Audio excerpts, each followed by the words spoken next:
What happened? You're live now. Now we're live. Something just messed up that whole intro. Hey, everyone watching or listening, so you missed something amazing, and it's not my fault. And it'll never recreate itself again. It was a once-in-a-lifetime moment. I can't believe it's done. It's never happening again. Throwing Post-its. Something's not right here. It's worst intro ever compared to the absolute best intro we've ever done. Ask me how I'm doing now, because I have a different answer. I'm not doing as well, to be honest. I was good, and now like B-. That's pretty good though. That's I always took B- in high school. I was like, that was grade A. I was A+, and now we're gonna B- our way through the show. So let's just get it started. Yeah, we're talking B+ or B- AFC North anyway. So yeah, I mean, it's a B- division we're covering. It's a perfect setup for the show. This is what happens when you come in with all this energy we had in like the first minute, and then I realized hey, we're not live, and then I click and it just goes live instantly, leading to a very unsatisfying opening. You 14-2 team and a 2-14 team. This is the division we're doing right now. Let's get her done. But we haven't done any intro, so I would just like to say that this is the Fantasy Rabbit Hole podcast. This is Nick Faber and Matt Williams and Carl Dunger for the show. We do have a great one for you, or B-, whatever Matt wants to give it a grade. But feel free to interrupt in the chat at any point. We're here to serve. And before we get into today's show, I would like to remind you to hit that like button. Please share it on social media to help us get the word out there. Subscribe if you haven't done so. Check out csdfantasy.com for even more fantasy content. And please leave a review on your favorite source for podcasts, such as Apple Podcasts or Spotify. But we don't have a lot of news, so let's get to it real quick and get that out the way. The news. I love that. The rookies are reporting. Hold on. I'd like to acknowledge I'm doing something special for the show. I'm actually in the center of my screen. Usually I'm over here because naturally I kind of want the stuff behind me to show, because here it just seems weird because there's those dead air. So I'm just going to right in the center. I like you dead the center, man. And I'm also going to say, I think we flashed over. I think for the first time ever, Carl just introduced himself by his entire name. Second time. Second time? Second time. First time. Happened real quick last time, and by the way, glossed over. Carl, you thought I interrupted you because this show was going way too smoothly, so I needed to really take it off the rails pretty quick. Now you can try to go back on. Go ahead. Oh, I thought you had another point. I got no point. Oh, okay. No, rookies are reporting, and masks in stadium is announced. So I just wanted to get your quick perception on this. The league year is happening, in my opinion. I'm probably 95% sure. So as we move closer, I want to get your weekly thought on it, your percentage of confidence that we're going to start on time. Matt, since you seem extremely hyped today, let's start with you. What is your confidence percentage? Percentage chance that we start on time? Yes. Geez, I'll go with 60%. Oh, that low? Yeah, I mean, they already gave into all preseason, and then they're dropping. I don't know what dropping training camp to 80 people. I don't know. I mean, does that do anything? But I mean, it seems like with limited actual contact for the first time ever dealing with this, and there's constant. You cannot. It's not like baseball and I know football, basketball has their bubble. Football can't have that. There's too many people. It's just inescapable, the amount of contact you're going to have with so many other people, that I would assume there's going to be some kind of hiccup. And unlike the other sports, I haven't seen football's plan to how they're going to keep this together. So until I actually see and hear what their plan is, because right now I don't even understand what it could possibly be. There's just too many freaking people. So yeah, right now I'm at 60, which I thought, I don't know, I thought some guys might have been lower. The fact that I'm over 50%, I'm pretty hyped about. Yeah, no, I'm way more above, because seeing all the other leagues start up, I know with the bubbles, but there hasn't been bubbles in Europe, and they're playing soccer. Soccer is a contact sport, say what you want, but there's in corner kicks, there's freaking 20 people standing next to each other, and it hasn't been a crazy outbreak. I know the situation is a little different in football and here in the U.S. as well. So I'm fairly confident we're gonna figure it out eventually, though. How do you feel, Nick? See, this is a tricky question because the important part of this question is, are we going to start on time? Yeah. And I would give that like 85-90% right now. I'm pretty gung-ho that we're going to actually start week 1 when we should start week 1. If the question had been, are we going to finish the season? It's a whole different percentage, but that's not what the question is. So do I think that we're going to have a season start this year? Yes, I do. I'm glad they are enforcing masks right now in the NFL stadiums that are going to allow fans. Though I don't think a lot of the fans are going to actually be wearing them. Well, it depends. Philadelphia, they're banned. They're not allowed until next year for fans for any sport. Yeah. And I do think that's how it's mostly going to go. I don't really think we're going to see any fans in any NFL stadiums. I know I've seen, I believe Atlanta say 25%, and a couple other teams say like 25%. Maybe I was wrong in Atlanta. I thought I saw that. But no, I'm guessing it's us. Okay, well, I assume. But I just don't think that's going to actually happen. I'm more like curious about what's going to happen in college football after we've seen the major changes that we saw in that league. I'm very interested in that. I think NFL is probably going to go kind of according to plan without fans. And that's just going to be. But we're going to see it. Basketball and baseball and maybe hockey, I don't know when they start, are going to be happening, right? Here's the strange thing, and it wouldn't be a fantasy rabbit hole unless I took it to a different sport for even a second, but I'll keep it short. Something interesting happened in baseball, which, again, very limited amount of people don't have to touch each other. Toronto Blue Jays are not allowed to play at home in baseball because Canada won't allow them to stay there. That's a whole thing. They tried to play their games in Pittsburgh at PNC Park. The state of Pennsylvania are not allowing them to play in their stadium. There's way less people for baseball. So for football, it's just interesting to see, like, if local governments are going to have to, it's obvious that the sports are kind of like dealing with themselves and maybe not necessarily thinking about what the governments may do.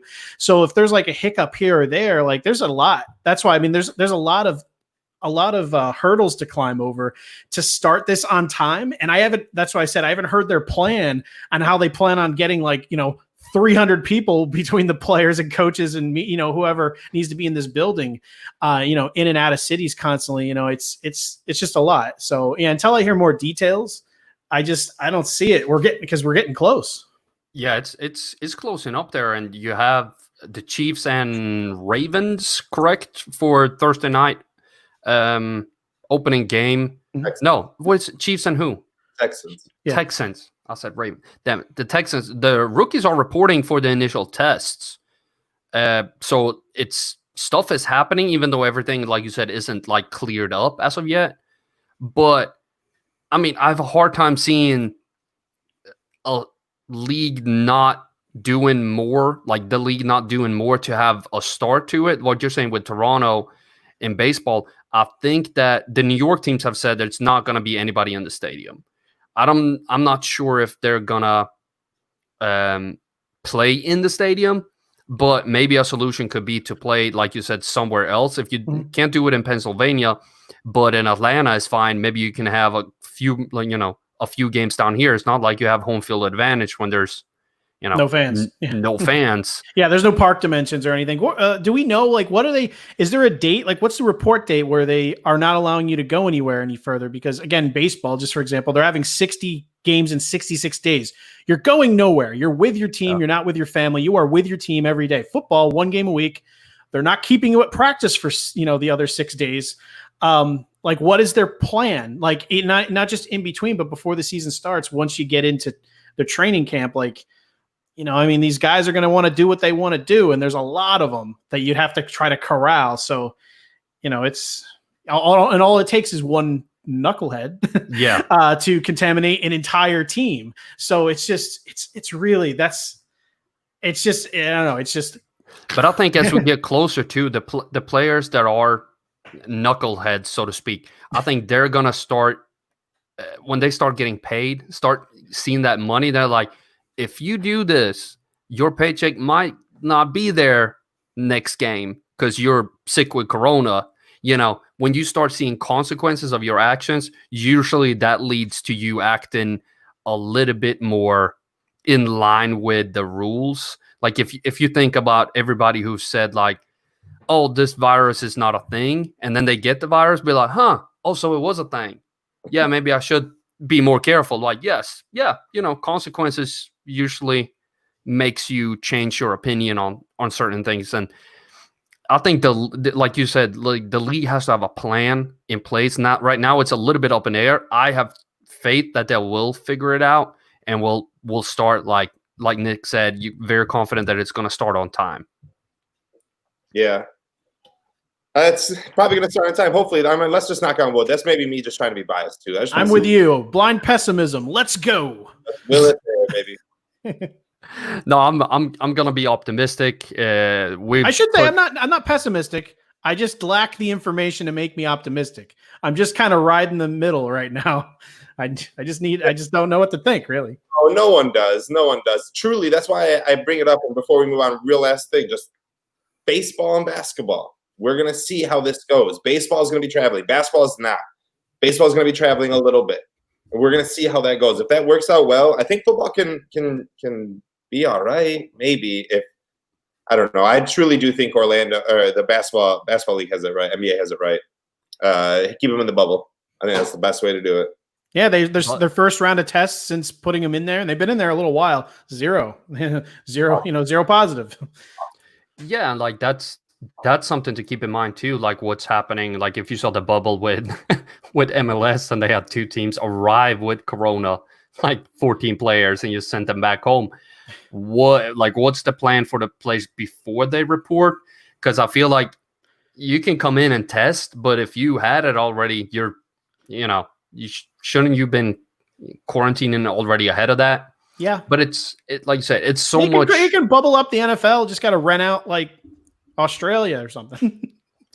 How much space do we need? Of all places, you're like, how about like the 4th largest country in the world or whatever it is, 5th? Well, you need, where are we gonna put them? We need them landlocked. What they've done is there's a lot of desert out there. In March, football should have started constructing a dome that had 16 fields on it.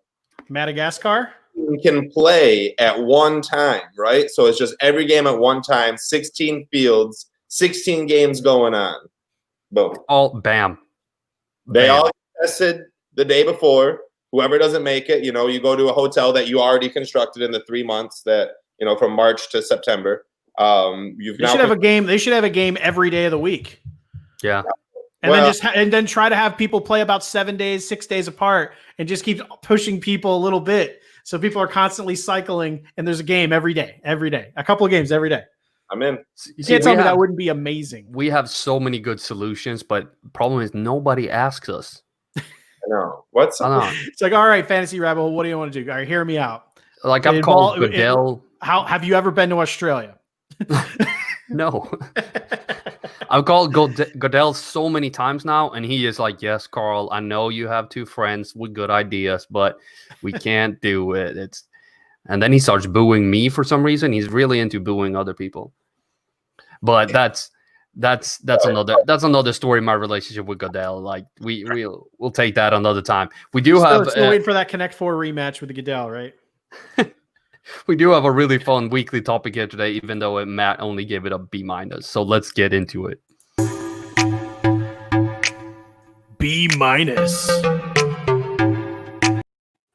The weekly topic is us breaking down each division moving forward each week, and we will discuss the best fantasy players in the division and what we expect from them. Today, we are looking at the AFC North. And like we did last week, let's focus on one team's players as the starting point and move from there. And I think that the Cleveland Browns give us a great standpoint to discuss each position. They have Baker Mayfield at quarterback, OBJ, Jarvis Landry for our very time we tried to do this. We started with the Bears. Mm-hmm. And we never got to another team because then we just started talking about positions. That's the point. That's the point. Or are we doing it by position? I just want to. Yeah. It's by position, but we start from the Browns players each time, where they rank. You with me? You with me? No, I wasn't, but now I am. All right. See, well, clarification helps everyone. Clarification. I hope everybody is with us now. That we're gonna start each round of positions with the Cleveland Browns players as they have interesting players at each position, in my opinion. Like I said, OBJ and Jarvis Landry at wide receiver, Nick Chubb, Kareem Hunt at running back. Even at the tight end position, they have players with fantasy impact like Austin Hooper and David Njoku. So I want to start with the running back position and Nick Chubb and Kareem Hunt in the context of the AFC North. Where do both these two guys rank? We have Chubb, Hunt, Mixon, Bernard, Ingram, Dobbins, James Conner, Jalen Samuels, and maybe Benny Snell as well. So Nick, I'm gonna start with you and say, like, where do you place Chubb in this group? So just to clarify too, the group of the AFC North, right? Not like overall. Yeah. I would say Chubb is the best running back in this group. Follow closely with Joe Mixon. And fantasy purposes, I can understand people like wanting Joe Mixon more than Nick Chubb. But I think Nick Chubb is the overall better player with a higher ceiling this year. Kareem Hunt is good, and he's right on his coattails. But Nick Chubb has shown that he can be dominant, even with Kareem Hunt in the backfield, even with on a Freddie Kitchens offense with Baker playing the worst football I've ever seen Baker Mayfield play. All of this still didn't stop Nick Chubb from being pretty damn dominant. So I'm easily saying that Nick Chubb is the number one. Though Mixon is close number two, it's an easy number one for Nick Chubb.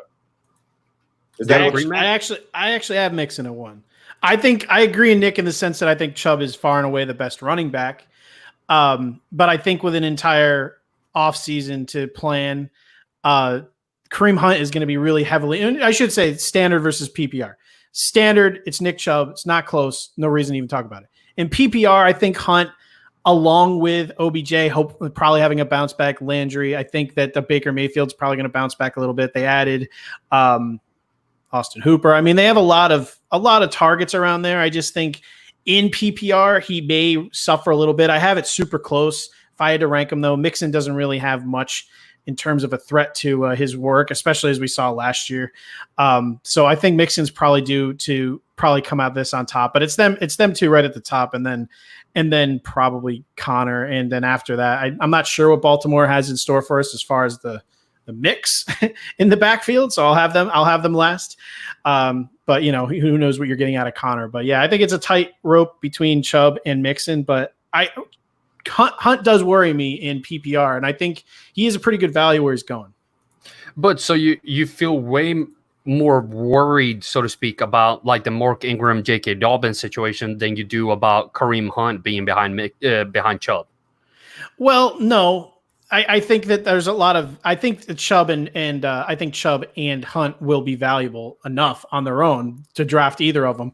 I just think that between them two, they might split enough work in PPR where Mixon won't really have that. Where I have him just ahead. It's just a matter of workload. Yeah, because you also have to consider a little bit that Chubb is a little cheaper than Mixon right now. You have to is he? Yeah, you have to spend a first-round pick on Mixon while Chubb goes in the mid-second or early second, depending on 10-team or 12-team league. So this ADP thing. No, but I prefer to have Chubb. I think he is the best running back in the division. But after that, I actually want Mark Ingram above Joe Mixon due to the price. Mark Ingram, you can get in like the 4th or 5th if you're lucky. To me, that's such a great value. Talent-wise, of course, and like production, what you expect. I expect Joe Mixon to be better than Mark Ingram, outscore Mark Ingram as a whole. But from a value standpoint, I just value Mark Ingram a little bit higher. I'm not as worried about J.K. Dobbins. I think they're going to run the ball like a shit ton in Baltimore, of course. While I'm a little bit more worried that Joe Mixon might not get as many touches if the Bengals fall behind. So in certain games, I know what I'm getting. It didn't seem to be an issue with him because remember, he hasn't played on a good team in his career ever. And last year he was obviously off, but he's proven to be able to be useful regardless. And I think he came on more in the passing game. So I'm not as worried about that. I mean, I do agree it's value. If in fact your draft goes where Mixon is there and Chubb's available, yeah, that would be a much better deal. But if I was just picking between the two, it just whatever, in a vacuum.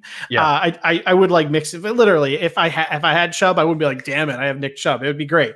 It's a 1A and 1B. I think Mixon just has a really nice floor. It's a really nice floor, in my opinion. Even if that team starts to fall behind, we've seen how Cincinnati will still just kind of run down your throat and give the ball to Mixon. Where Chubb, I do think if Kareem Hunt doesn't come to play this year, or his arrest earlier in the year comes somehow to fruition this year, I think Nick Chubb has a higher ceiling, and I think the team is better off. I think the team he's on is better off, which can thus get you more points, get your team more in the red zone, get you more opportunities that way. And Kareem Hunt might come in and take some, but I do think Nick Chubb is up here for a top 10 running back, and right now he's being drafted as the 12th running back, or what was it?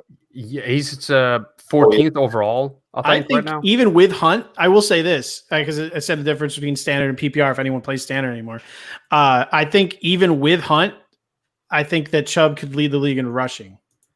I think even with him there. So, I mean, there's that. So, I mean, I believe it's just, it's kind of what he said. You want to gamble on upside and floor. It's preference, really. I dig the floor. I think it'll be there. If Hunt's not there, you could be like, you shot yourself in the foot. You gave up a top 3, top 4 running back, maybe. But so I do agree on that. Definitely higher floor for Mr. Chubb. We've seen their ADPs flip, because no more than just a month ago, Chubb was going probably 7th overall and Mixon was 10th overall. Now they've swapped.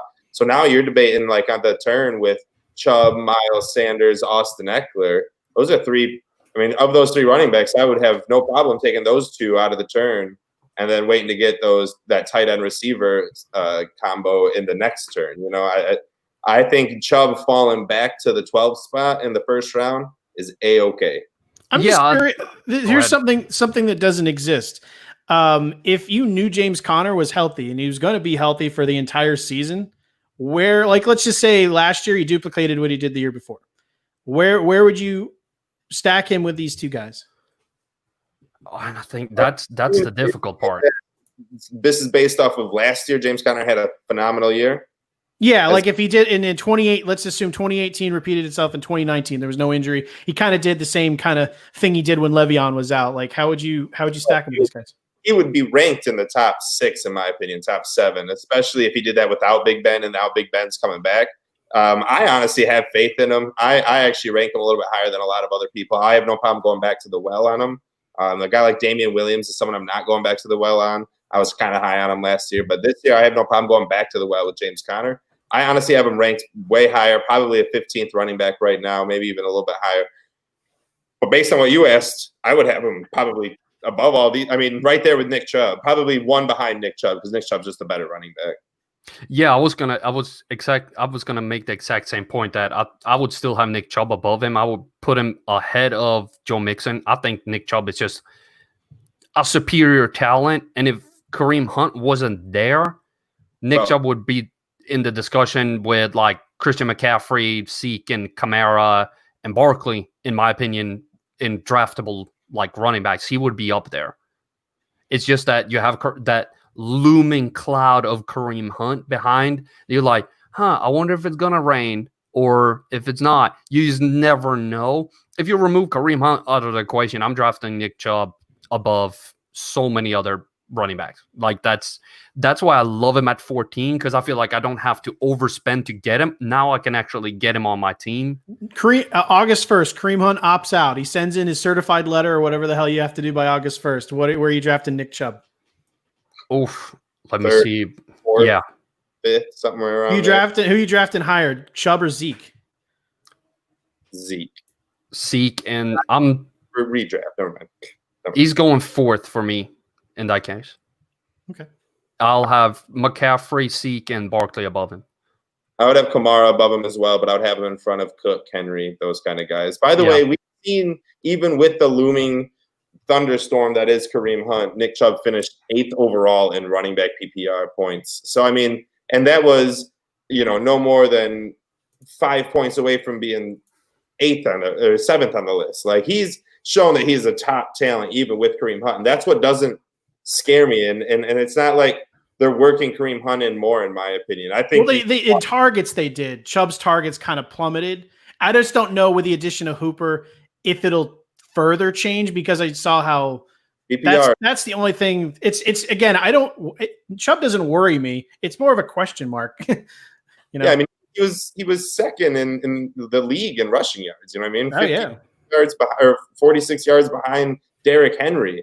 It's like Nick Chubb is there, but you're right. In PPR leagues, it almost seems like maybe Miles Sanders would be like in a full PPR. Miles Sanders might be a little bit more of a viable option there if you have to pick between the two at like the 11th spot, because he might be able to get you, 80 receptions this year or something. By the way, I think this conversation is the perfect reason to tell people to play half PPR. Nice little compromise. There's no reason Nick Chubb should be penalized for being awesome. Yeah, for being fantastic. Like he's such a fun player to watch too. Like I try to stay away from like personal biases when I draft, when it's just like, oh, he's fun. Freak. I might just draft Nick Chubb in one league and just make a team of players I want to watch on Sunday, and like Nick Chubb would be up there for me. I think he's super fun to watch, like his running style.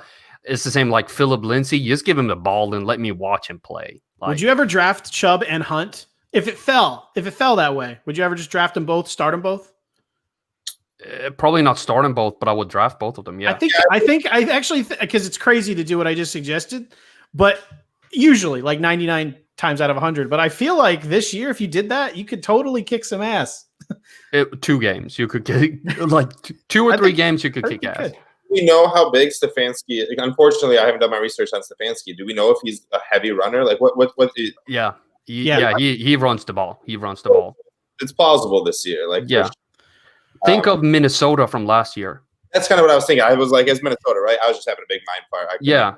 But if Dalvin Cook had someone like Hunt behind him, like imagine what they could have done. Like, because he didn't really have someone behind him that was that much of someone. But no, is he someone? It wasn't someone that could be kind of utilized at the same time, like using them both. You know what I mean? Like, yeah.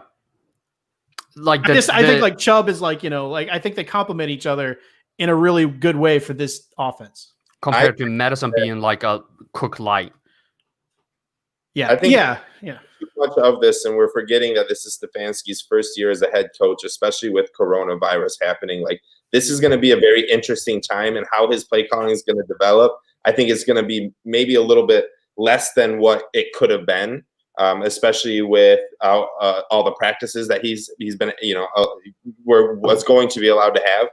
I think with all that, we're going to see a heavier dose of Nick Chubb, especially early in the year. And now I think you might be right with Kareem Hunt coming in. He'd be a viable, like you could tell, so you start them both for sure. However, I don't think that's going to be for a couple of weeks, because I think we're going to see a very heavy dose of what we saw in Minnesota last year, and that is run the ball with your lead back and let him take over the game. And it's going to be Nick Chubb all day with OBJ and Landry getting kind of second crop. It's just because, honestly, it's because this coronavirus and because he's the brand new head coach. I don't think we think about that enough. That's going to affect how the entire Browns are going to look. Like, this isn't just the same regime. Like the Lions, they're getting their same offensive coordinator, same coach. And any kind of team like that is just poised a little bit better than teams that are getting a new coach, a new quarterback, all that. And that's why I've said on this podcast multiple times, I'm not drafting anyone that's on a new team, anyone that's affiliated with a quarterback on a new team, and pretty much anyone who's got a new head coach, because I don't know how it's going to be. But in regards to the Browns, I would lean more on Nick Chubb than I would on the possibility of 2 running backs, or Baker Mayfield being a superstar, or OBJ being a top 10 wide receiver. I think all of those are going to take a back seat, and it's going to be the Nick Chubb show, at least early. So, to round up the running backs in the AFC North, I think we're 2 against 1 that Nick Chubb would be number 1, correct? Yeah, Nick Chubb. Nick Chubb. And then I think we were a little split then, but I'll go with Joe Mixon at 2. He's easily number 2. You're trying to compare Mark Ingram, who's got like a 5th round ADP, to Joe Mixon. I'm not even sure Mark Ingram at his age, with the way his season ended with injury, he's even the number 1 running back come the end of the year on Baltimore. That value though is fantastic. No, it is. I'm just saying if he ended up as the RB2 on that team, it really wouldn't shock me at all. Would you go James Conner then as number 3? Yes. what I have. and then Mark Ingram or JK as 4. I got Ingram at 4 just because right now I'm gonna assume that Mark Ingram still gets playing time and can still get a lot more of the red zone touches. Maybe it becomes Dobbins between the 20s, but I think it's going to be Ingram and Lamar Jackson inside the 20s, and that's going to get you just a little bit more points. I think the receptions are going to go to Justice Hill rather than J.K. Dobbins or Mark Ingram, so I don't think you're going to catch points there. I think it might just be a kind of a headache for everyone. Ingram is good value, but Dobbins is going, 7th round? Yeah, he's great value. He's great value. Just one reminder with Baltimore last year, Mark Ingram, these are red zone rushing attempts. Ingram 27, Gus Edwards 23. And that's all you really need to know how badly it could go for Mark Ingram when talented people around him. Look what happened when there was little talent around him. I mean, they like to run the ball with multiple people, and now he's in the backfield with some pretty good talent. So I mean, I'd have Ingram ahead still, but it could go south for the guy. Agreed. I'm trying to avoid him. Yeah. No, I'll probably draft him still. I have a huge soft spot for him with the floor and the value. Who's going around him? Running backs?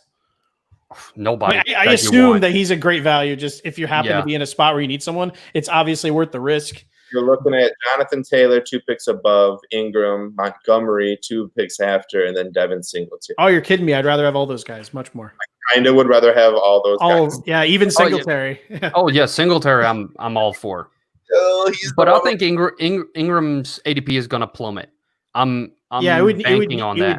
I think it would need to. I'm not high on Singletary, but it's an easy call for me there. But the better question is looking at the 7th round, who would you rather have? J.K. Dobbins, Darius Geis, Tevin Coleman, Jordan Howard. I kind of want to take a shot on Tevin Coleman. Crazy. I'd go Darius Geis. No, I mean, it depends, I guess, how I've built my team. If I can afford the risk, Geis would be the guy. Yeah, we're going to assume he's running back 4 right now, and you're just drafting him because you need running back 4 before it gets down to I mean, it depends. Like, if there was any kind of risk above, like if I invested into James Conner and I maybe didn't want to go strike out twice, then maybe I don't go Geis. Maybe I go Tevin Coleman because it may not be fantastic, but if he's healthy, he'll probably get some work. But yeah, I love Geis. If I was drafted smart and I didn't have a lot of risk, I go Geis for sure. Oh, you love Geis? Oh, I didn't know that, man. Geis? That's new information. When he's on there's so many freaking red flags. Obviously, he's like both freaking knees. Right over his head. Oh, I'm sorry. I can't remember where I talk about certain guys anymore. And Dan Willman here in the chat, he's like, Geis all day. Everybody loves Geis. You know what? Can we stop with everyone saying Bryce Love is just as good as Geis? Where is this? Have you seen this? People say this. I'll look on Twitter. There's like really smart people that are saying Bryce Love is just as good as Darius Geis. Look in college, they're the same. They're not the same. What are you smoking?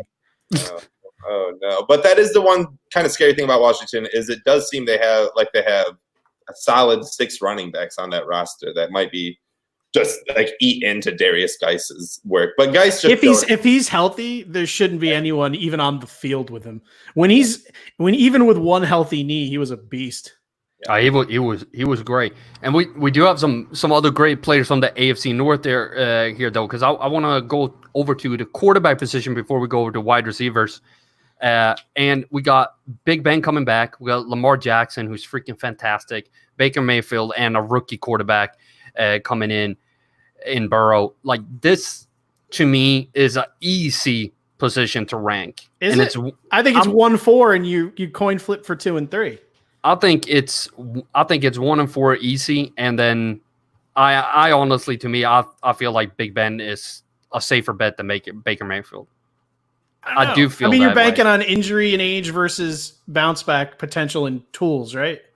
Yeah, and like we've seen more of Big Ben doing it, and like he can come in. Well, I should say he's old. The latest thing we saw is he got injured because he's old, and that isn't going away. I would probably rather have Big Ben too, but I don't think I'd yell at anyone for doing either. I'm not drafting either of these guys. I'm not drafting anyone in this division, to be honest. I'm actually drafting Big Ben. I think he's great value. I think he's going to bounce back. This is going to be probably the final year or final 2 years for him. And I think like the value is just there when he's on, and he can score so many more points now than if you compare to just 4 or 5 years ago. He was kind of up and down in his scoring a little bit. People love to talk about that home away split he used to have. He doesn't have that anymore the last 2 years. So I feel way more comfortable starting him just week in and week out than I did like 2016 or something, where it's like he'll score 30 points at home and then he'll have 4 on the road against the Dolphins or something. I feel way more comfortable even with him coming back from the injury. It's sort of, I know he's older than Stafford, but I trust these guys to come in and be great again. They're going right back. They're going right back to back in drafts. I just checked that. I didn't realize they're literally going right next to each other. Yeah, and I think somebody in our mock draft just drafted Stafford like 2 picks ahead of me when I was just sitting there waiting for him. Who would you rather? Someone going right ahead, and it was the name I was going to bring up. Who would you rather have, Mayfield, Roethlisberger, or Danny Dimes? Oh, Roethlisberger for me. Really? Yeah. I don't know. I think if I'm at that point, I may just take a shot on Jones. I don't gamble on young quarterbacks to be great. I'd rather go with the slow and steady old quarterback who's done it before and just like, oh, I'll win with my other players. I just need my quarterback to be good. I don't need him to be Lamar Jackson. I'm going to win my league anyway. Sounds like you need someone named Old Man Rivers. No, like if you're like in the 11th, 10th or 11th, like do you go here or do you wait like 2, 3, 4 more rounds and go with like Kirk Cousins? Jared Goff is sitting down there. Ryan Tannehill. I think if I've missed out on the Stafford area, I think I may just like punt it to the end because I'm not sure there's a big difference here. As much as I love Matthew Stafford and have said multiple times that he could be the number 1 quarterback this year, and if I haven't said it, I'm saying it now. You've said it. You do not want to draft Matt Stafford for the simple fact because he's not going at the last round of any draft. You can't don't draft a quarterback until the last round of your draft. That should be drafted after your tight end. If you're punting tight ends, you get your tight end first, get your quarterback, and then get your kicker defense if you're still playing. If you're Carl and still playing with kickers and defense.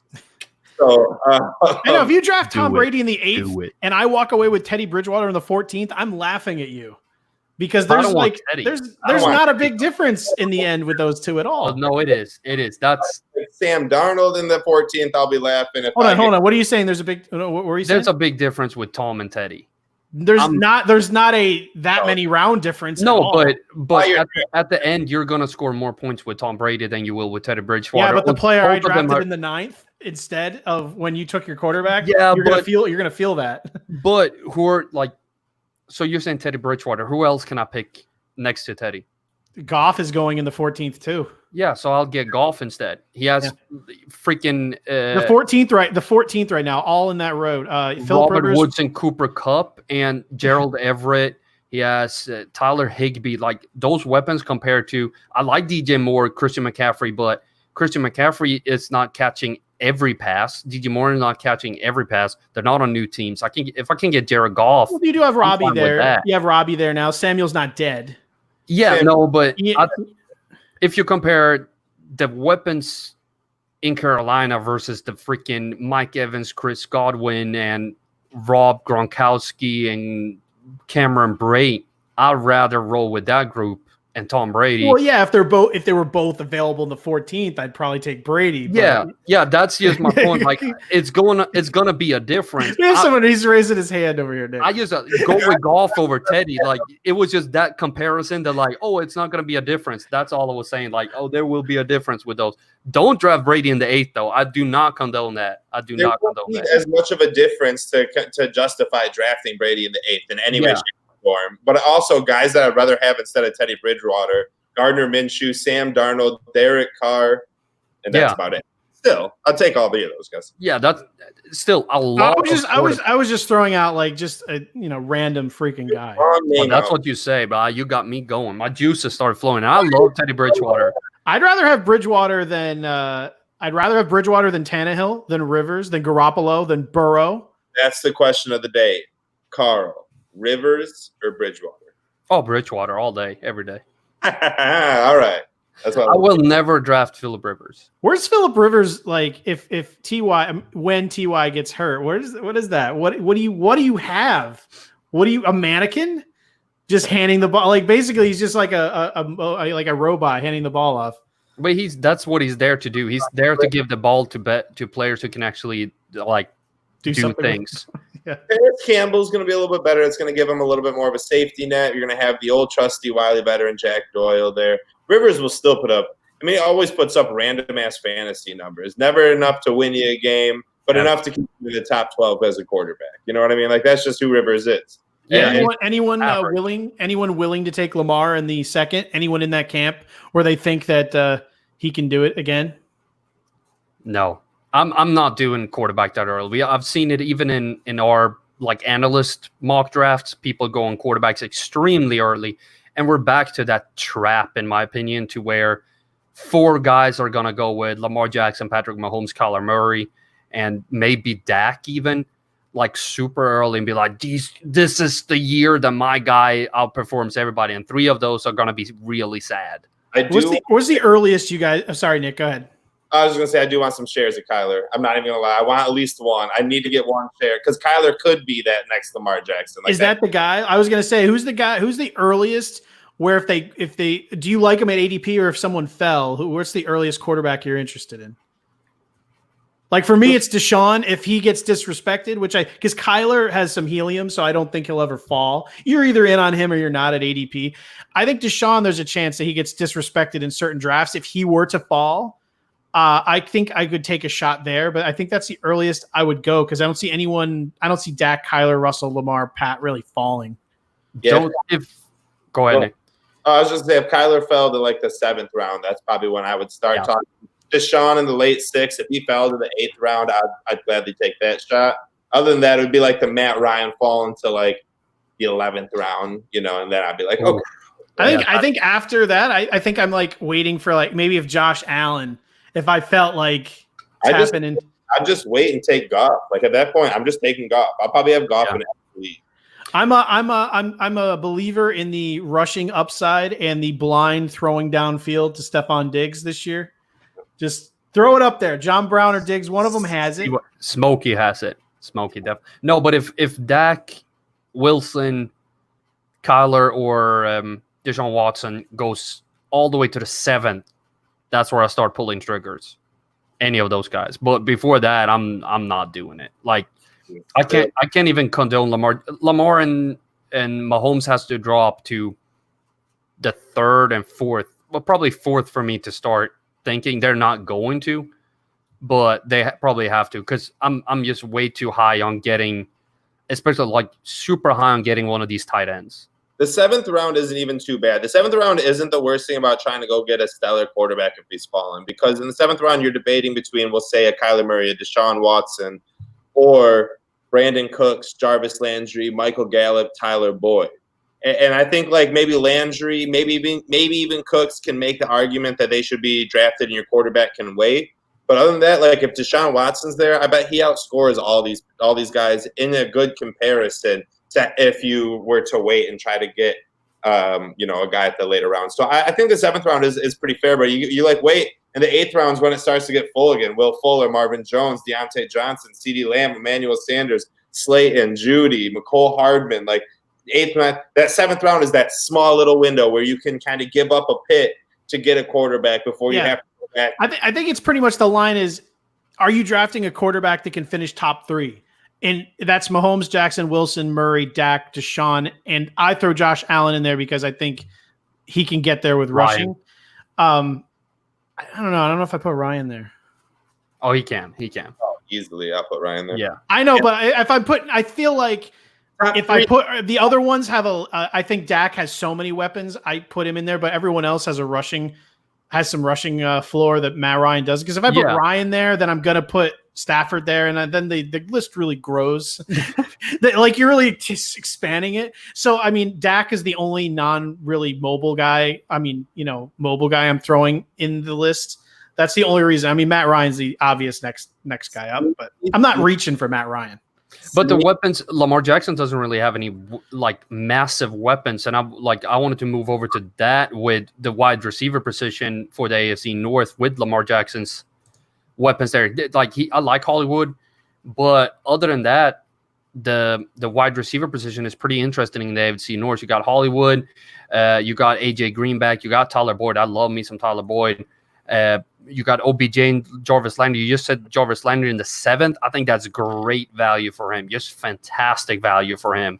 And then you got Juju Smith-Schuster, of course, who's going – where is he going right now, Nick? We've been talking about him so much this offseason that I've kind of lost track of him. I honestly had quarterback stuff and didn't have wide receiver. Oh, my bad. But it's a very – to me, it's Juju's great now. He's going as wide receiver 11 in the end of the 9th, right in front of Odell Beckham. Pretty early. It's moved up. Yeah, that's very early. I liked it better when he was a 5th, 6th rounder. I was like, yeah, me too. Like that every day, but that value was fantastic. But there's a lot of wide receiver talent in the division. The only problem I have is with Burrow and a rookie quarterback coming in, expecting big things, and then you have AJ Green coming back. I can't place, even though I like Tyler Boyd, I can't place the Bengals wide receivers extremely high, and I would probably put OBJ, Juju, and Landry, and then Tyler Boyd probably up. Tyler Boyd in that order, and then AJ Green and Hollywood. But I'll rather go with like late round picks with Hollywood and Deontay Johnson, Tyler Boyd, like the 7th, 8th, 9th round picks. How do you feel about the wide receivers in this division? I think Hollywood could finish number 1. I think we're underestimating how good he is. I have him 2 right now behind OBJ, just for the simple fact that I think Baker is a better passer than Lamar Jackson. And I think both of them are going to be peppered with the same amount of targets, honestly. Marquis Hollywood Brown, he got injured early. And I think we all know the reason is because the draft process is so excruciating on your legs, and you force yourself into this amazing combine, this amazing 40-yard dash, and you force your legs to work out all summer, all off season, and then you're a rookie and you're like the top guy and you're blowing the lights off you. You're blowing the cap off everybody. It's amazing. You went out and dropped Jaws week 1 and 2, and then he got hurt because he just went too hard. Now it's been a whole different. When he got drafted, people were concerned that he wouldn't be ready for the start of the season. He was banged up when he was drafted, like the end of his college season. So, I mean, he wasn't even ready going into the year. Now wait for him to get back in here healthy with Lamar Jackson having a nice offseason. Hopefully they're working out somehow together. I love Marquis. I love Mark Andrews. I will love to try to get them both. I will double up on both Ravens and kind of ride that offense out this year. Because Andrews, I want no matter what, no matter where, no matter when. I want him on my team this year. Yeah, people like to try the Hill, Kelsey Mahomes thing. I don't see a big drop off at all to taking Hollywood, Andrews, and Lamar, and you save so much in draft capital. No, I'm just I would get his receivers. You know what I mean? But I have no problem with that. Yeah, no, I'm just saying, like, it's if you were gonna, people like to do the crazy stacks. Like, you could be very successful with that. I like that. Hollywood isn't too expensive. Like AJ Green or Hollywood Brown, I'd definitely go Hollywood. And I'm I'm not on the same level of hype as you are, but I'm very low on AJ Green. They're going right next to each other, 604 and 606, 27th and 28th wide receivers. I'd probably take Marquis with his upside here, hoping that this isn't my wide receiver 2 this late in the 6th round. But if it is, I almost might take AJ for his floor, because I do think that Burrow will pepper AJ Green. I think it might be very similar to what Matt Stafford did with Calvin Johnson his rookie year and his second year. He just peppered him. That was it. He didn't care about Tyler Boyd. Is Hollywood is he the latest guy? I think for me, he looks like the latest guy you can get who has a legitimate chance to rise up and be a wide receiver 1. Like, I mean, like really, like, no, I mean, like one of the like top 12. Like, I think that I'm not saying he will, but anyone below him, I think he's the very last guy that has an opportunity in my mind to get the get the workload and has the talent to be able to jump up into like the elite tier. You know a guy named Will Fuller? He's pretty good. Yeah, I mean, if Devante Parker goes nuts, if he has the season of a lifetime for him, he could potentially do it. Who? Devante Parker. I'm not saying he will, but Will Fuller and Devante Parker. Now we're pixie dust. We can't sprinkle it on everybody. I'm not saying he will, but if the Dolphins suck again and they have to go just chuck it, I don't think they will. But COVID makes its way into the NFL.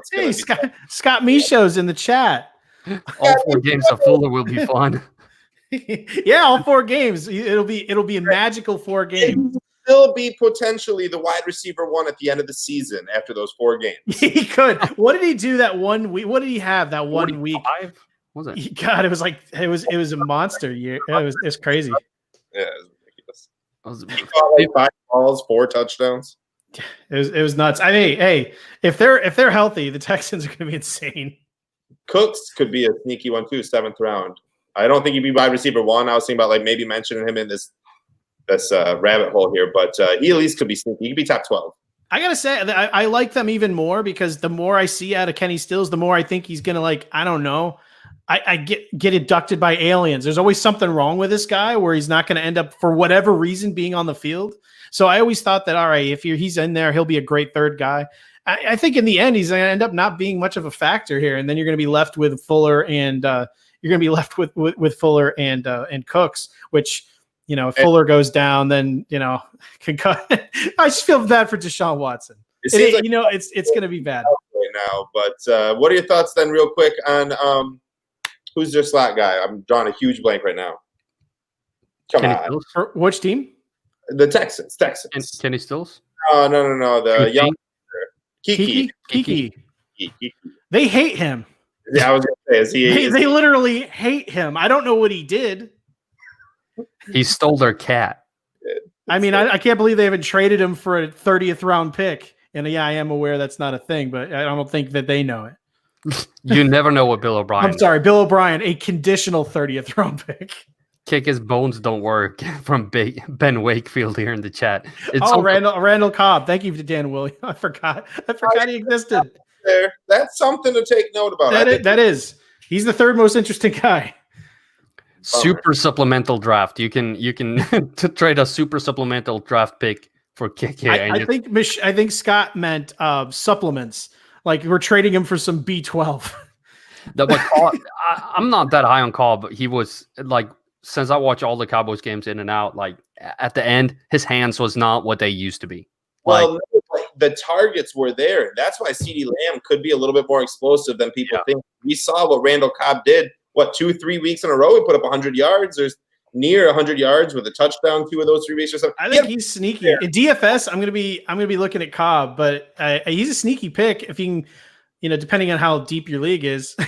More than likely he'll be waiver wire, but he's sneaky. If there's an injury, freaking, he's a guy that I would definitely pile on the fab to acquire. Prescott was looking to him a lot, but he had a lot of weapons there, But he had a lot of people. Yeah, but I was surprised how much, and I was super high on Cobb going into the season, not for fantasy, but for football, and be like, yeah, this was awesome. I don't know what he's doing right now, Nick. But John Woo from earlier in the show. Well, we had a whole show dedicated to that in 2 weeks. Let's move on. What are we still? We got to AJ Green, right? Yeah, but so. AJ Green didn't want to sign his tender, and it worried me. Does he want to play? No. I mean, last year we all know he was healthy enough to play. Does anyone think he wasn't healthy enough to play? He just didn't play, right? Right, exactly. He was fine. So I don't know. I'm not drafting someone who could just get upset at the rookie quarterbacks not going as well as he's hoping it could be, and it's just too much of a headache. Where were you the episode where we talked about this, and I was shut down completely with this whole AJ Green didn't sign his tender. Wow. That was the guest Caldwell's guest show. I needed you, Matt, on that one. Because I'm not doing that. But OBJ number 1. Yes, no. Yeah. Hold on. What was that again? OBJ is the number 1 receiver in the AFC North. Are we saying like everyone's even? I can only pick one? Or are we quoting value? Because I think value is close enough where Hollywood's the easy one. If we're just talking, all right, you can have your pick of anyone right now. It's OBJ. Pick of the litter. I think you described it very well. After that, if you're going after that, both of y'all are pretty darn high on Hollywood. It seems like He's my number 2, even above Juju. Yeah. I mean, well, there was worry with Antonio leaving that the defensive attention going over to Juju. We weren't sure how it would go. We saw a little bit early in the season. We never really saw anything kind of get on track. And elite receivers still kind of can perform, not to their level, but he just couldn't put anything together. So, I mean, I think there's just so much risk there. And there is a decent amount of weapons around where I wouldn't bank on him getting that elite wide receiver 1 target share that his ADP requires. Where Hollywood, I think, is guaranteed that share. And I think what they're saying in the chat here too, that the competition for Hollywood has less competition. The ADP is what annoys me with Juju. Really? Well, yeah. Like that whole thing. Like I like Juju, I really do. I think he's going to be good, but the ADP has just risen so high that I'll rather wait to the 8th and get Deontay Johnson.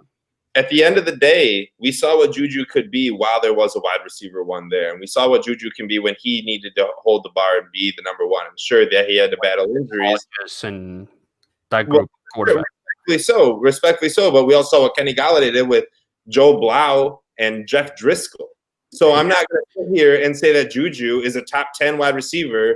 Here's the thing, right? 309, you're taking Juju. Wide receiver. There's no reason that Juju should be in that conversation because he was so successful when they triple coverage Antonio Brown. What I honestly would think is that Deontay Johnson's going to finish this year with more PPR fantasy points than Juju Smith because Deontay Johnson is a better wide receiver when it comes to contested catches. Juju likes to run that route, and he's fast. He's a speedster. He's young. That's great. Put him in the slot and let him work. He's not going to be anything better than a 5 catches, maybe 50 yards, maybe 120 yards a game because he could break a 90-yard touchdown run. But there is no reason to make him the 11th running back. When he was going 5th round, 6th round, that's a beautiful value for him. Right now, in the 3rd round, it's criminal. I'm not going with Juju right there. And that's why Hollywood Brown is better than because Hollywood Brown is a better wide receiver than Juju Smith-Schuster. If you could guarantee me that Juju would be number 1 in targets by far, I still take Hollywood because I don't know what that number of targets is going to be spread around with everyone else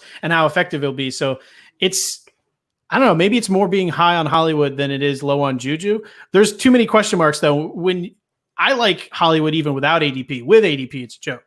But the ADP for Juju is what's messing him up, in my opinion. If he had a reasonable ADP, you would be on him. Like I would take Marcus. I would take if they were together. I'm not saying like Hollywood.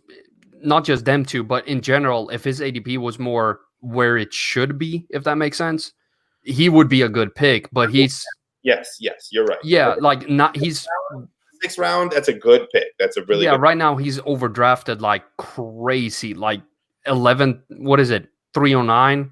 Yeah. When you can get OBJ after that, and you can like I'd rather like Jarvis Landry. I'm super high on the Cleveland's wide receiver. I think even though I'm not that high on Baker Mayfield, I think that the Cleveland's wide receiver are going to be good. Mm-hmm. And Landry, especially in PPR, he does what he does. Well, here's the thing, right? With Juju or in Hollywood, right? Hollywood's going 606. People above him, I'd rather have Hollywood than AJ Green, Stephon Diggs, Cortland Sutton, Terry McLaurin, Keenan Allen, T.Y. Hilton, Jay Chark, and Tyler Lockett. Then you get to DK and AJ Brown. And no, I'm saying that's when you hit that ceiling. Yeah. But I'd pick Hollywood above all those guys. Juju, though, Odell Beckham, Amari, Moore, Kupp, Ridley, Woods, AJ Metcalf, he could easily fall down below all those guys. So I think Hollywood easily raises up to that level, and Juju at minimum falls to that level. So I think that's kind of what the case is. And I think Mitch making a good point here too, that it won't be as many pass attempts, in his opinion, in Pittsburgh. Yeah. What were you saying, Nick? In Pittsburgh, all in all, AJ Brown's going to be better than them both. So go get him. Yeah, we can shift to there. AJ Brown's like ridiculous. The last position group is going to be the fastest one. And that's why we saved it to 35 seconds left. So there's this tight end named Mark Andrews that plays in this division. Number 1. Yeah. So thank you for joining. No. That's about it. I'm literally not drafting any other tight end in this division. It's Andrews like here. I'll go to the top of here, and then you got Cooper like the top of Matt Williams, and then like the other two are like beneath the floorboards. Oh yeah, you say something though. I mean, right? He's or not. Who's Cincinnati's type? Not Eifert. He didn't resign, but I think it's like Uzma, right, or whatever. However you say that. Uzma. Yeah, he's only fun as a $200 tight end in DFS. I'm not sure I want to own him. But if you're trying to stream tight ends, that's a name to definitely keep in mind. We'll see if Burrow likes to target his tight Eric end. Ebron, are you not going to sell us on Eric Ebron? Yeah, run away as far as you can. Like, don't even. I don't even want Austin Hooper. I swear. Where's the ADP? I probably want the last ranked tight end on Fantasy Football Calculator because they only put so many. I probably want that more than Hooper. Austin Hooper, 12th round. OJ Howard, 14th. Yeah, I'm down. I'd rather have OJ Howard. Yeah, I'm sure. Definitely done. Get Mark Andrews if you're going to draft tight end. If you're not, don't get Mark Andrews. Just don't draft the tight end. If you're thinking about Austin Hooper, take Mike Gesicki a couple of rounds later. Do that. Yeah, it's just not worth. Like, there's one tight end in the AFC North that you should consider drafting, and that's just it in my opinion. Like the other ones. You just Eric Ebron just starting to bash every Detroit Lions fan that there's funny. There's one tight end that the Gronkowski freaking was a 95 rating in Madden. We won't even talk about that. But you got Kelsey, Kittle, and Andrews at the top. People love Waller. People will overhype Gronk. But then it's like you got Ertz, Hayden Hurst, Tyler Higbee, and then Hunter Henry is there buried at 8-10, where I think that there's a good chance that he leads the Chargers in targets. So I think that if you miss out, I think he's a guy is a fantastic value sitting there at 8-10. I think he could I think I'm comfortable putting him as 4 above Waller, above Ingram, above all those guys. I like Kelsey, Kittle, and Andrews, and I like Henry as an easy 4 if he's healthy. I can give you 6 or 7 on Henry. Well, I said he can be the 4. Leading the team in targets on a team that Tyrod Taylor is the quarterback for. It's like 8 targets per game. Ty God Taylor? 4. This kid with Down syndrome. Like, what are we doing here? That Justin Herbert needs to be leading this team. Like, there's no doubt about that. That is such a down. You really think that would be a positive for this offense if he started week 1? Yeah, absolutely. Ew. Ew. And I think that pretty much it's the perfect way to end the show with Matt just going like that. This has been a fantastic show, and I would like to thank everybody in the chat for joining us. It's been a pleasure seeing so many comments, and I see like Mitch saying we need to put more respect on Blau's name, and Ben here mentioning David and Joku and all type of good fun stuff. I would like to remind you that there is a new YouTube video on the CSD Fantasy YouTube channel every day right now. This one is the 22nd of July's video. So there's a new one out tomorrow again on Friday, of course. And check out csdfantasy.com for the latest rankings. Yeah, day. You know, if Njoku was traded to the Steelers or Bengals, he'd easily be the second tight end in this division. Yeah, actually. He would. Yeah, you get Scott Michaud on the show. Get him on the show. I love Scott Michaud. You'll set it up, Matt. Scott, you're joining us. Set it up. But thank y'all so much for joining us here today. Signing off for the Fantasy Rabbit Hole is Nick Faber, Matt Williams, and Carl Lunger. Till next time. Leave the chat. You are no longer welcome here. Please leave the chat. That was the show, though.